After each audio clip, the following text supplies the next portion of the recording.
Gloria a Dios, te adoramos, Jesús. Recuerden, hermano, que estamos haciendo una serie, ¿verdad?, sobre el libro de Hechos. Y nos encontramos aquí, ¿verdad?, en la predicación de Pedro, la segunda parte. Dice el texto: varones israelitas, oíd estas palabras. Jesús Nazareno, varón aprobado por Dios entre vosotros, con las maravillas, prodigios y señales que Dios hizo entre vosotros por medio de él, como vosotros mismos sabéis. A este, entregado por el determinado consejo y anticipado conocimiento de Dios, prendisteis y matasteis por manos de inicuos, crucificándole, al cual Dios levantó, suelto los dolores de la muerte, por cuanto era imposible que fuese retenido por ella. Porque David dice de él: veía al Señor siempre delante de mí, porque está a mi diestra, no seré conmovido. Por lo cual mi corazón se alegró y se gozó mi lengua, y aún mi carne descansará en esperanza, porque no dejarás mi alma en el Hades, ni permitirás que tu santo vea corrupción. Me hiciste conocer los caminos de la vida, me llenarás de gozo con tu presencia. Amén. Y la parte que vamos a hablar dice: varones hermanos, se os puede decir libremente del patriarca David, que murió y fue sepultado, y su sepulcro está con nosotros hasta el día de hoy. Pero siendo profeta y sabiendo que con juramento Dios le había jurado que de su descendencia en cuanto a la carne levantaría el Cristo para que se sentase en su trono, viéndolo antes, habló de la resurrección de Cristo, que su alma no fue dejada en el Hades, ni su carne vio corrupción. A este Jesús resucitó Dios, de lo cual todos nosotros somos testigos. Eso es lo que vamos a hablar en el día de hoy. Amén. Pero déjeme darle, ¿verdad?, una pequeña introducción de lo que hablamos el domingo pasado para seguir el hilo de lo que hemos hablado. El domingo pasado, como les dije, comenzamos a ver la segunda parte de la predicación de Pedro en Hechos capítulo 2. Y esta predicación Pedro la hace a los judíos que se acercaron cuando ocurre el derramamiento del Espíritu Santo, y por segunda vez Pedro les dice que le presten atención. También lo que comenzamos a ver el domingo pasado, lo que empezamos a ver es que Pedro va a utilizar tres argumentos en esta predicación para sostener que Cristo era el Mesías prometido del pueblo de Israel. Ese es el mensaje sencillo, corto y preciso de Pedro. Mire, judíos, yo le traigo tres argumentos sencillos de que el Cristo, el Mesías prometido, es Jesús. Y el primer argumento que vimos es la obra de Jesús, sus milagros, los prodigios, las señales que Jesús hizo en medio del pueblo de Israel. Hermano, era innegable que Dios estaba con él. Eran milagros y prodigios que aún los líderes de la época, y hablamos sobre Nicodemo en Juan capítulo 3, aún los líderes de la época reconocieron que había algo especial en Jesús, que Jesús no era un profeta más, que Jesús no era un maestro más, había algo especial en Jesús. E incluso Nicodemo dice: sabemos que lo que tú estás haciendo proviene de Dios. Proviene de Dios. El segundo argumento del que habla Pedro, que comenzamos a ver y hoy lo vamos a ver, ¿verdad?, más a plenitud, es la resurrección de Cristo. Es la resurrección de Cristo. Y comenzamos a hablar el domingo pasado, hermano, que era un hecho que algo sorprendente, era un hecho que algo sorprendente había pasado con los discípulos. Algo había ocurrido con ellos. Porque estos hombres, después de Cristo ser crucificado, huyeron después de la muerte de Jesús. Huyeron a sus trabajos, y sin embargo, ahora los discípulos estaban dispuestos a morir por Cristo. Estaban dispuestos a morir por Jesús. Y les dije, hermanos, que hoy hablaríamos más sobre este tema, porque, hermanos, si ustedes recuerdan, yo les dije el domingo pasado que lo que Pedro está predicando en esta segunda parte va a ser el centro y el corazón de la predicación de la iglesia primitiva. Va a ser la clave de la predicación de la iglesia a lo largo de la historia. Pero aún dentro de este mensaje central, que es el Evangelio, hermanos, lo que sostiene verdaderamente al cristianismo y su mensaje es la resurrección de Cristo. ¿Usted me entendió, hermano? Lo que sostiene el cristianismo es la resurrección de Cristo. Si el evangelio es el centro del mensaje, el centro del evangelio es la resurrección de Cristo. Algunos podrían pensar en la muerte, no, es la resurrección de Cristo. Si Cristo hubiera muerto, hermanos, y Cristo no hubiera resucitado, Jesús hubiera sido uno más de los Mesías que se habían levantado en aquella época. Y yo les conté la semana anterior, que hay evidencia bíblica que otros se levantaron diciendo que eran el Mesías. Jesús hubiera sido uno más de los que se habían levantado y había causado que muchos le siguieran. Y sin embargo, cuando estas personas murieron que decían ser el Mesías, sus seguidores se dispersaron, dejaron de creer en el mensaje que ellos traían, dejaron de creer en la persona que ellos eran. Eso es lo que hubiera pasado si Jesús no hubiera resucitado. Todo se hubiera quedado allí. Pero hermanos, sabemos por la historia que los seguidores de Jesús no dejaron de seguirlo. No dejaron de seguirlo. Incluso, hermano, hasta el sol de hoy ya vemos discípulos de Jesús. Solo uno dijo amén. Hay solo un discípulo aquí de Jesús. Todavía hay discípulos de Jesús hoy en día que están dispuestos a seguir a Jesús, no importando las consecuencias. Mire si fue impactante la resurrección de Cristo, que hoy en día tú y yo estamos aquí. Incluso las otras grandes religiones del mundo, ninguna se atreve a presentar el argumento de que sus líderes hayan resucitado. Usted no va a encontrar eso en ninguna religión de las otras religiones grandes del mundo, hermano. Ellos no tienen problema en reconocer que su líder está en una tumba. Incluso algunos hacen procesiones hacia la tumba de sus líderes y veneran la tumba de sus líderes. Hermano, y Pedro va a utilizar este argumento en el verso 29. Ahí mismo en Hechos capítulo 2, en verso 29. Pedro aquí cita el Salmo 16 del 8 al 11. Y Pedro utiliza las escrituras del Antiguo Testamento para explicar que la resurrección del Mesías prometido ya estaba profetizado desde antes. Ya estaba escrito desde antes. Recuerden, hermanos, que yo les dije la semana pasada que en ese mismo capítulo Pedro acusa a los judíos de matar a Cristo. Sin embargo, Pedro deja claro que todo lo que los judíos hicieron, que todo lo que los romanos hicieron en Cristo, era parte del plan de Dios. Dios lo había planeado así. Y ahora Pedro, hermano, para sostener esta idea del plan de Dios, para seguir abundando sobre esta idea, él utiliza el Salmo 16, donde el autor del Salmo, el rey David, escribe que él veía al Señor delante de él siempre, que no será conmovido. Véalo, lo dice ahí en Hechos capítulo 2, que su carne descansará en esperanza y que aun cuando él muera, dice David, Dios no dejará su cuerpo en el Hades, ni permitirás que tu santo, dice David, vea corrupción. Palabras de David cientos de años atrás. O sea, y se lo voy a explicar, ¿qué fue lo que David escribió? Dios, tú no me abandonarás en la tumba. Tú no permitirás que tu santo se pudre en la tumba. Esas fueron las palabras de David. Entonces Pedro dice en el verso 29 que estas palabras no se cumplieron en David. Estas palabras no hablaban de David, porque David se quedó en la tumba. ¿Entienden lo que les decía ahorita? Por eso es que las otras grandes religiones no pueden decir que su líder resucitó, que su líder está vivo. No, su líder está en la tumba. Los únicos que pueden decir que su líder está vivo somos nosotros. Somos los cristianos.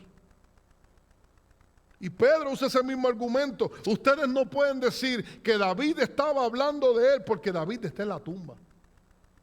David se está pudriendo en la tumba. Pedro les dice, ustedes saben incluso que el sepulcro de David todavía está con nosotros, hermanos. Y yo quiero que usted me entienda por qué. Por eso, hermano, uno de los argumentos más poderosos de la resurrección de Cristo es que la tumba estaba vacía. ¿Usted me está entendiendo, hermano? La tumba estaba vacía. Si alguien del siglo I quería dejar en ridículo a los cristianos, a los seguidores de Cristo, simplemente lo que tenía que era llevar a la gente allí a la tumba, enseñar la tumba de Jesús, enseñar el cuerpo de Jesús y decir todavía Jesús estaba allí.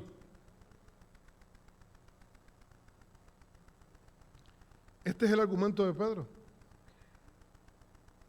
David no hablaba sobre él mismo, no escribió el Salmo 16. Porque la tumba estaba allí y él estaba en la tumba.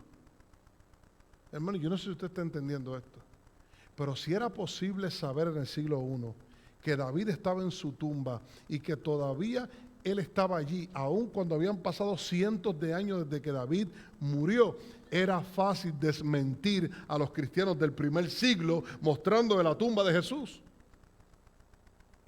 ¿Usted me está entendiendo, hermano?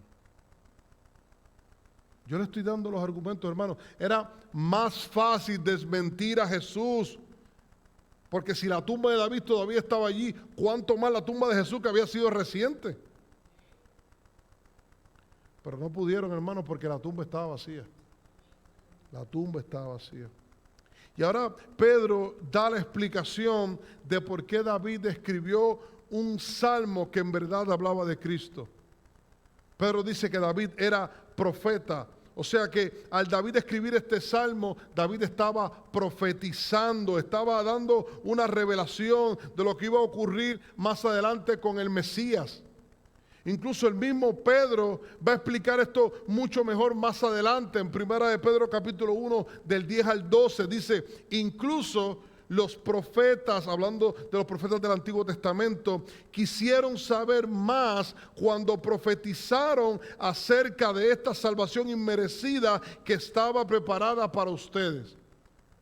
O sea, Pedro está diciendo que los profetas del Antiguo Testamento ya habían profetizado de lo que iba a ocurrir con Cristo, de la salvación que estaba reservada para nosotros. Hermano, Dios tenía un plan, Dios tiene un plan. Dios tiene un plan de redención. Nosotros no servimos a una religión improvisada o no le servimos a un Dios que tiene un plan, que tiene un propósito. Y Pedro lo está diciendo aquí. Dice el verso 11, se preguntaban quiénes los profetas, a qué tiempo y en qué circunstancias se refería el Espíritu de Cristo que estaba en ellos, cuando les dijo de antemano sobre los sufrimientos de Cristo y de la inmensa gloria que después vendría. Los profetas se preguntaban esto. Y dice el 12, se los dijo que los mensajes que habían recibido no eran, se les dijo que los mensajes que habían recibido no eran para ellos, sino para ustedes. Hermano, para nosotros. Y ahora esta buena noticia les fue anunciada a ustedes por medio de aquellos que la predicaron con el poder del Espíritu Santo enviado del cielo. Todo es tan maravilloso que aún los ángeles observan con gran expectación cómo suceden estas cosas. Eso dice el texto. Hermano, yo no sé, pero yo estoy intentando que usted se maraville del Evangelio. Si usted es cristiano, usted se tiene que maravillar de esto. Nosotros estábamos sin fe y sin esperanza, destinados a la muerte. Y Dios planeó salvarnos. Cuando Cristo estaba en la cruz, tú y yo estábamos en la mente de Cristo. Usted no entendió eso. Este asqueroso pecador estaba en la mente de Cristo. Calixto. Yo no puedo entender eso. En un momento así él debía pensar, pero mira a este hombre, los pecados que va a cometer, mira las cosas, cómo va a blasfemar contra mí. Sin embargo, en vez de pensar eso, Cristo estaba planeando salvarme, amarme aún por encima de mi condición. Yo no puedo entender eso. Dios había revelado esto desde el Antiguo Testamento, hermano, está más que claro. Por eso yo siempre he dicho cuando dicen, no, la Biblia no es palabra de Dios. No, léela, pruébame que no es palabra de Dios. ¿Cómo es posible que esté este hilo desde el Antiguo Testamento hasta el Nuevo Testamento, este plan de redención? Escritores que ni se conocieron y escriban sobre el mismo tema, sobre la misma revelación, hermano. Esto es sobrenatural, la Biblia es algo sobrenatural. Sin embargo, el pueblo de Israel no entendió la revelación. O no entendieron por completo la revelación. Por eso es que nos reunimos aquí cada domingo, hermano, a escuchar la predicación. Porque Dios nos habla por medio de la predicación, Dios nos explica su revelación.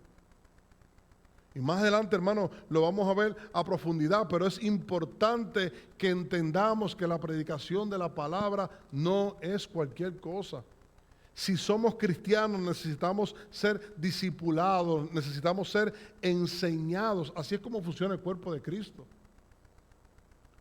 No estamos aquí cada domingo simplemente por vernos las caras o por ver qué ropa nueva se compró cierta persona. No estamos por eso.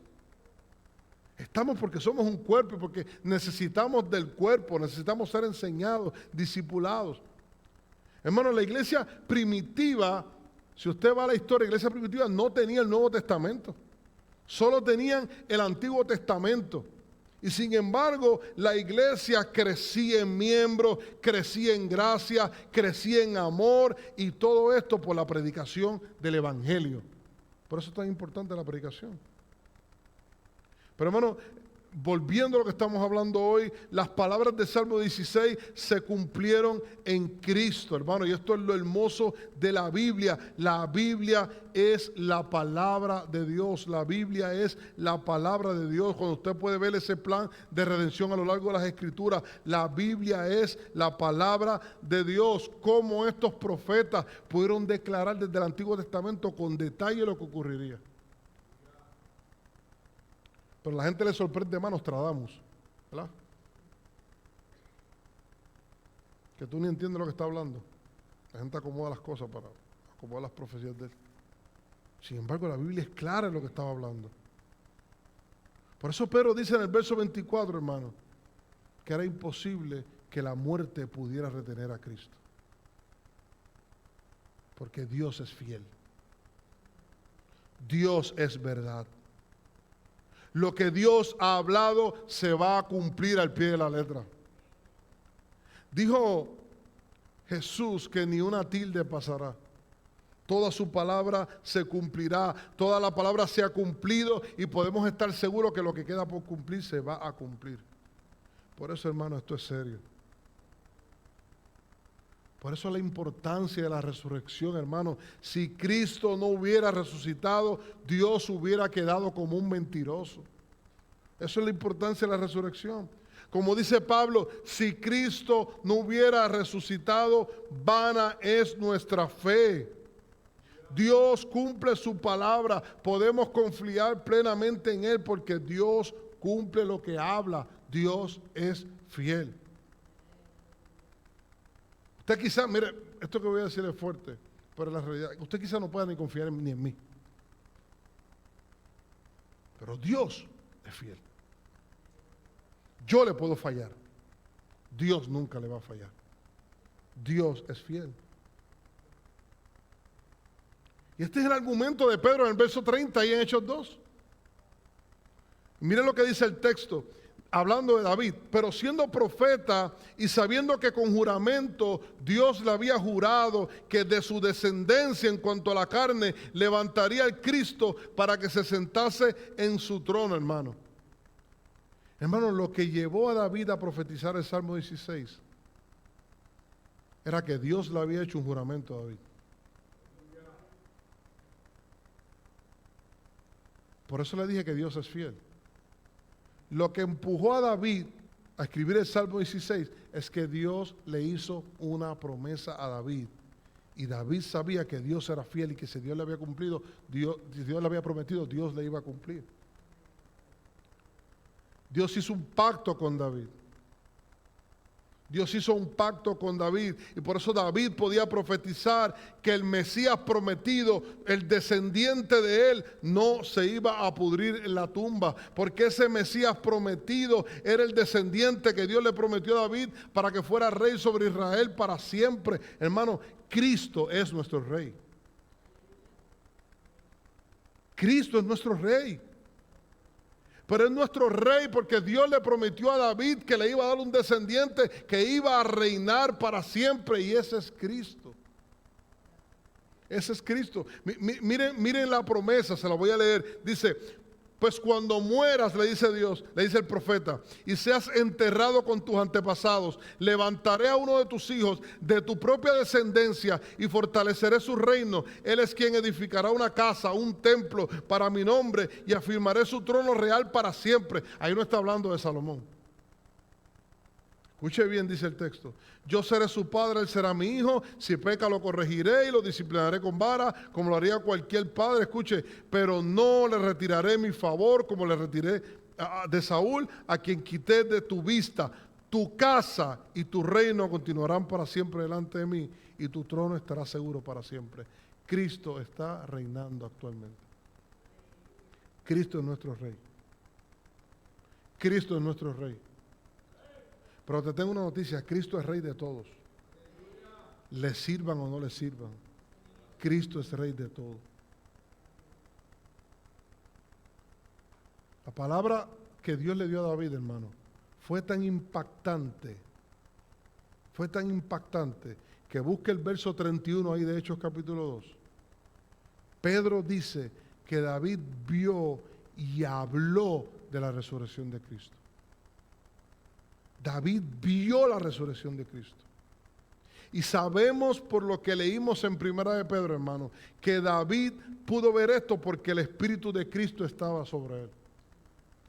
Hermanos, pero algo que quiero que vean, hermanos, es que cuando realmente nos sumergimos en la palabra de Dios, cuando realmente profundizamos en lo que Dios ha hablado, no solamente hablamos su palabra, sino que aprendemos a ver su palabra.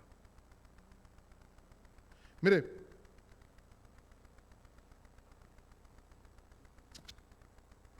si algo yo quiero que ustedes se lleven hoy, es que tenemos que aprender, más que a leer la palabra de Dios, a ver la palabra de Dios. A ver la palabra de Dios.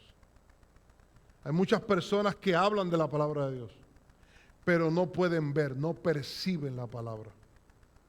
¿Y sabe por qué? Porque no meditamos en la palabra de Dios. No reflexionamos en lo que Dios ha hablado. Usted sabe que cuando nosotros nos criamos con nuestros padres nos decían muchas cosas. Pero nosotros entendíamos de verdad cuando nuestros padres, lo que nuestros padres nos decían, cuando reflexionábamos sobre ¿cuántas veces usted nos ha sentado y dice, si yo le hubiera hecho caso a papi? Si yo le hubiera hecho caso a mami. Pero no lo diga mirando al marido o a la esposa. Eso no lo haga. No lo recomiendo, ¿verdad? Que se ría un poco. O para que se moleste. Mire, ¿cuántas veces hemos reflexionado sobre eso? Y hemos dicho, si yo le hubiera hecho caso. Y esa palabra nunca se nos va a olvidar porque reflexionamos sobre ella. Pero lamentablemente con lo que Dios ha hablado, con lo que nuestro Padre Celestial ha hablado, nosotros no sacamos tiempo para reflexionar en esa palabra. No lo hacemos. Y si usted va a los salmos, hermano, usted va a encontrar en los salmos varios textos que hablan de que tenemos que meditar en la palabra de Dios. Reflexionar en la palabra de Dios. Y yo estoy convencido de que hay muchas personas, hermanos, que asisten regularmente a la iglesia y sus vidas no reflejan ningún cambio porque no pasan tiempo contemplando la palabra de Dios. La leen, pero no la ven. No la ven. Y si tú te dedicas a escuchar solamente la palabra de Dios, si tú te dedicas cada domingo simplemente a escuchar a Calixto, primero te vas a aburrir. Mis hijos se aburren, así que si mis hijos se aburren, que me aman, no puede esperar, ¿verdad?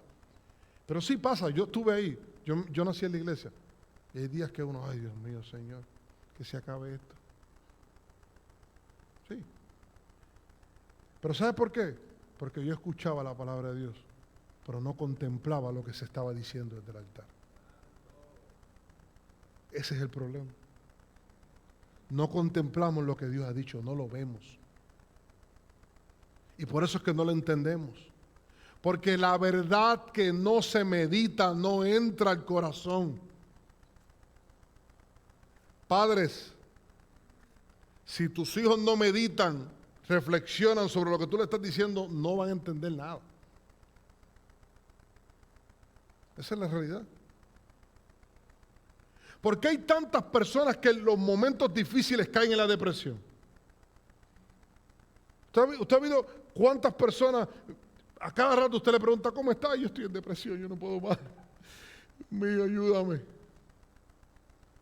Todo es un show. Y usted se lo encuentra, sigue y pasa. Y nos pasa a nosotros. Todo el tiempo caen en depresión. ¿Sabe por qué? Porque no dejan de pensar y meditar en el problema. Todo el tiempo están meditando y pensando en el problema. ¿Por qué? Porque a lo que usted le da reflexión, a lo que usted medita, eso pasa al corazón. Eso pasa al corazón. Y mientras más usted medita en el problema, ¿qué hace? Se agobia. ¿Y cuán difícil es hablar con una persona así? Usted tratando de sacarla de esa depresión. Y tú le das 20,000 razones para no estar en depresión. Pero es que, y sigue levantando argumentos. ¿Sabe por qué? Porque sigue meditando en eso. Ahora yo te pregunto, ¿qué pasaría si yo paso más tiempo meditando y reflexionando en lo que Dios ha hablado?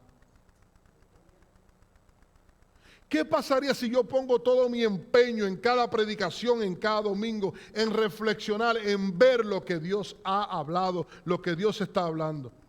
Si yo gasto todas mis fuerzas en la palabra de Dios, si yo gasto más fuerzas en la palabra de Dios que en mis sentimientos, que en las maquinaciones que tengo del pecado. Muchas veces gastamos más fuerza en las maquinaciones de cómo voy a llevar a cabo algo que sé que es pecaminoso, que la palabra de Dios. Pero la única forma es cuando, aparte de escuchar lo que Dios ha hablado, también comenzamos a ver, a contemplar lo que Dios ha hablado. Hermano, y escúcheme, yo no estoy hablando de estos libros del poder de la mente a traer cosas. Usted puede pensar en $1,000,000 todos los días, el millón no va a llegar. Créame, eso es una mentira. No estoy hablando de eso. Estoy hablando de que como cristianos, hermanos, nosotros debemos profundizar más en la Biblia. Debemos amar la Biblia, debemos meditar en la Escritura, hermano. ¿Y por qué yo repito esto? Porque yo les dije que la parte principal, lo que Pedro está predicando en Hechos capítulo 2, va a ser lo que la iglesia va a predicar a lo largo de la historia, el Evangelio. Pero ¿cómo la iglesia va a sustentar la verdad del Evangelio? Como lo está haciendo Pedro, citando las Escrituras, citando lo que Dios ha hablado. Y si nosotros como cristianos no profundizamos en lo que Dios ha hablado, si no prestamos atención a lo que Dios ha hablado, hermano, nuestro corazón no se va a llenar de Dios. No hay otra forma. Es por medio de su palabra. Por eso me impresionó cuando Pedro dice que David no solo escuchó la promesa de Dios, David la vio. Hermano, usted me está entendiendo, cuando Dios le estaba diciendo, de tu descendencia va a salir un hijo tuyo, un descendiente tuyo que va a ser rey. Él lo vio, él vio a ese niño naciendo, él vio a ese niño creciendo, él vio a ese niño, él vio la palabra de Dios. Cuando tú lees la palabra y ves que la Biblia tiene promesas, tú puedes ver cómo Dios cumple esas promesas en tu vida. Cuando tú estás leyendo en la palabra que dice que Dios va a estar contigo hasta el fin del mundo, tú puedes ver a Dios contigo caminando todos los días hasta el fin del mundo, o simplemente te aprendiste el texto. De eso es lo que yo estoy hablando. Tenemos que aprender a ver a Dios en la palabra.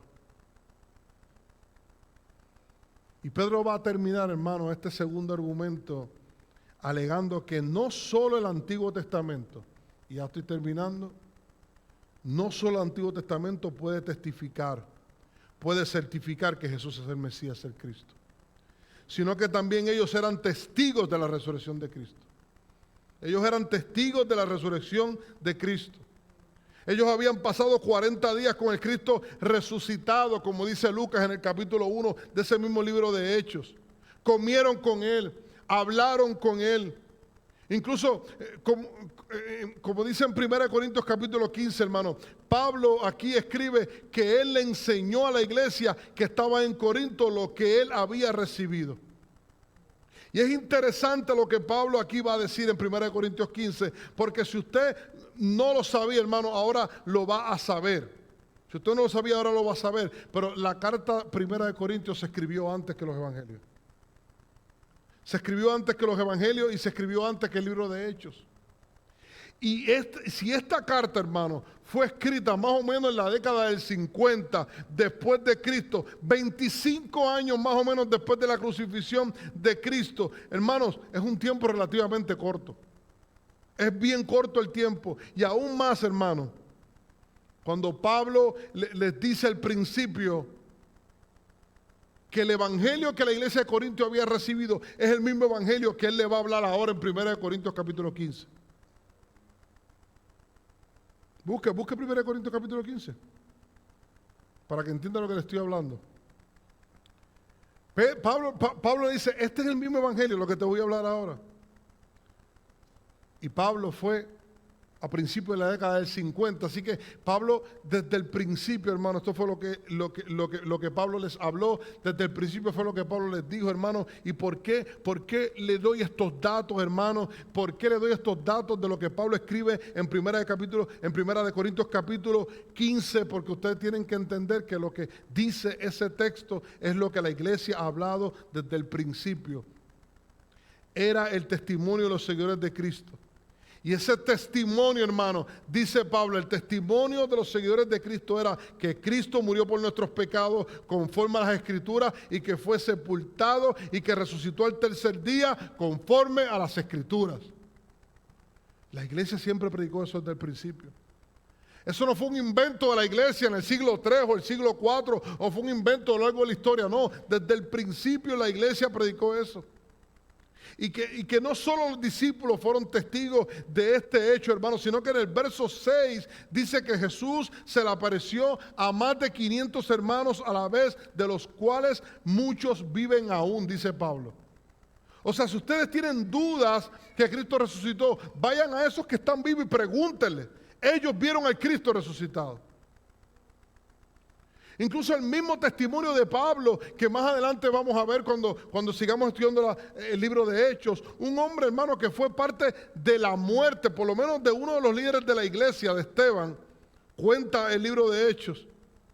Y no solo esto, que aún viendo cómo mataban a Esteban, aún viendo cómo apedreaban a Esteban, Pablo no se conmovió porque mataron a ese hombre a pedradas. Al contrario, salió de ahí, fue el sumo sacerdote y le dijo, quiero cartas para perseguir a esta gente, aún fuera de Jerusalén. ¿Usted está entendiendo quién era Pablo? Un asesino, un perseguidor de la iglesia. Él mismo en 1 Corintios, en verso 8, lo dice, hermanos. Y por el libro de Hechos sabemos que él iba camino a Damasco, pero él mismo lo dice en su carta. Él dice que el mismo Cristo resucitado se le apareció a él. Cristo se le apareció a él. ¿Y sabes qué? Ese encuentro lo cambió todo. Ese encuentro lo cambió todo, hermano. Lo cambió todo. Su encuentro con el Cristo resucitado lo cambió todo. De un perseguidor malvado, un cómplice de asesinato contra un inocente. Eso era Pablo. Y Cristo lo cambió todo. Y ahora mismo en el verso 10, él dice que ese cambio ocurrió solamente por la gracia de Dios. Él dice, por la gracia de Dios soy lo que soy y su gracia no ha sido en vano conmigo, dice Pablo. Hermano, entiéndame lo importante de la resurrección de Cristo. Este hombre era un asesino, un malvado, un perseguidor. Y el choque con el Cristo resucitado lo cambió todo. Y ahorita yo le decía que David no solo escuchó la palabra, sino que también la pudo contemplar, pudo ver lo que Dios estaba hablando, hermano. Y yo te invito, hermano, a que no simplemente escuches que Cristo ha resucitado. Yo te invito a reflexionar sobre la resurrección de Cristo. Yo te invito a reflexionar si realmente has tenido un encuentro con el Cristo resucitado. Porque las implicaciones de la resurrección de Cristo son serias, hermano. Si Cristo resucitó, todo lo que Dios ha hablado es verdad. Y todo lo que Dios ha dicho se va a cumplir. Todo lo que falta por cumplirse se va a cumplir. Esta vida va a terminar en un juicio. Todos estaremos delante del Cristo resucitado en ese momento y Él va a juzgar todas las cosas. Todos estaremos frente a Él y solo los que han aceptado, los que han hecho la justicia de Cristo suya por la fe, van a poder salir inocentes en este juicio. Mire lo que significa si Cristo verdaderamente resucitó. Si Cristo no resucitó, no te preocupes por esto. Te lo digo sinceramente. Duerme tranquilo. Pero si Cristo resucitó, la buena noticia es que el Cristo resucitado está hoy a la diestra del Padre. Y si tú vienes a Él, a ese Cristo resucitado, reconociendo tus pecados, reconociendo que la justicia de Él es suficiente para tú poder acceder al Padre, ese Cristo resucitado intercede por ti ante el Padre. Ese Cristo resucitado le dice al Padre, no le tomes en cuenta su pecado, tú me castigaste a mí por él. Ese Cristo resucitado es el que nos va a decir, entra, siervo fiel. Entra, en lo poco fuiste fiel, en lo mucho te pondré.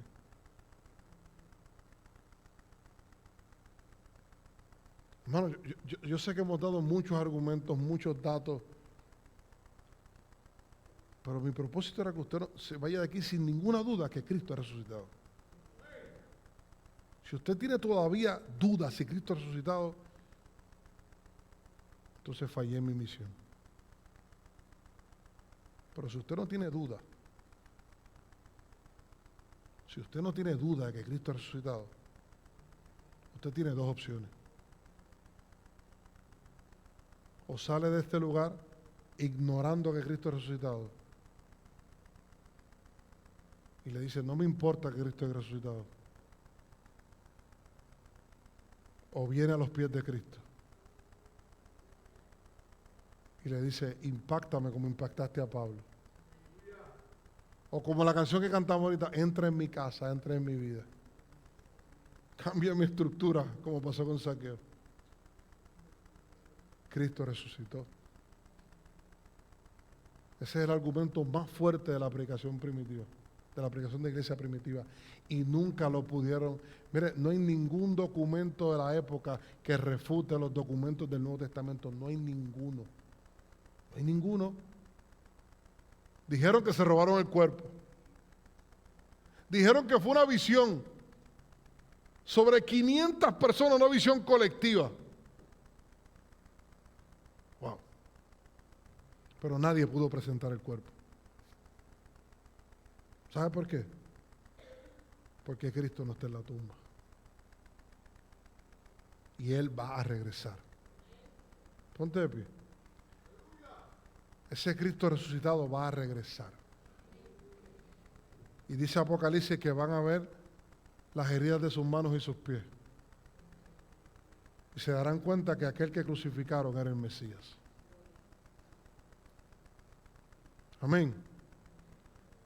Este mensaje es una invitación, hermano. Si tú estás seguro, si tú estás convencido de que Cristo resucitó, yo te invito a venir a Cristo. No venir a mí, no venir a Cristo, ir a Cristo. No tienes que pasar al frente, no estoy haciendo, no, simplemente en tu corazón, tú tienes que decirle, Cristo, yo creo que tú has resucitado. yo creo que tú has resucitado. Pero yo necesito ahora que con ese mismo poder que tú resucitaste, tú resucites mi vida. Tú resucites mi corazón. Y que igual que como tú resucitaste, yo pueda resucitar hoy. Eso es lo que debes orar en tu corazón. Si estás convencido que resucitó. Si no estás convencido, dame la oportunidad el otro domingo de tratar de convencerte por medio del Espíritu. Porque, hermano, lee la Escritura y te vas a convencer. La Biblia es palabra de Dios y Cristo resucitado. Señor, te doy gracias, Padre Celestial. Te doy gracias por tu palabra, Padre amado. Te doy gracias, Señor, porque tu palabra es verdadera. Tu palabra no miente, Señor. Y te doy gracias porque en tu misericordia nos has dejado tu revelación, Señor. No hay excusa. No tenemos excusa, Señor. Tú nos has dejado la revelación de tu palabra. Nos has dejado la revelación, Señor, de que tú tienes un plan para salvarnos a nosotros. Y de que ese plan es seguro porque Cristo resucitó. Ese plan es seguro porque nuestro Salvador vive. Nuestro Salvador está vivo. Nuestro líder no está en una tumba, nuestro líder está vivo. Que está en medio de nosotros. Porque Dios es un Dios de vivos, Dios no es un Dios de muertos. Yo te pido, por favor, te suplico, Espíritu Santo, que si hay alguno aquí que no está vivo espiritualmente, que no se ha arrepentido de sus pecados, Espíritu Santo, convéncelo de pecado y dale vida en esta hora. Como dice tu palabra, el mismo poder que resucitó a Cristo, ese mismo poder resucita en nuestros corazones en este día. Para tu gloria y para tu honra. Siempre, hermanos, nos despedimos cantando, amén. Gloria a Dios.